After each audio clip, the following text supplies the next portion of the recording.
Congressman, I know right now with President Biden, when he's going to speak to Putin, that he's talking. He's going to ask him about the UFO things and stuff like that.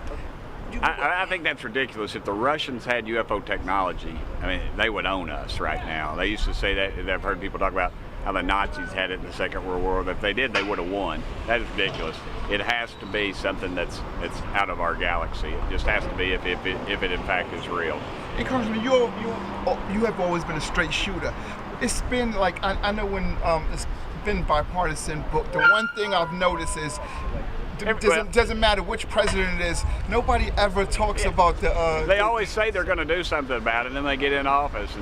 And honestly, I thought Trump was going to do something. They was going to release the files, but they release these files are redacted. It's just a big blob of whiteout, and clearly something's going on that we can't handle. I mean, UFOs were in the Bible.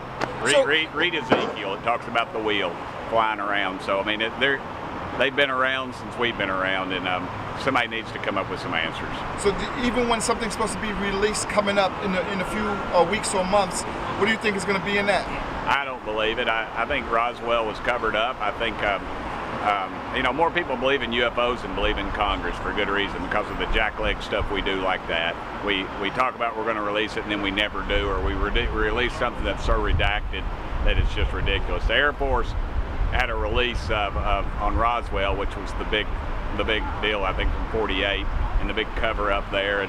And the guy that did it was a smart aleck, and he kind of smirked the whole time, and nobody took it serious. They ought to take it serious. The American public wants to know, and frankly, we deserve to know. I think at some point it's gonna happen, man. I think so too. I think they're going to release that. I think somebody's going to release stuff. The Kennedy assassination files are going to do it all, but we haven't had a president with enough guts to do it just yet.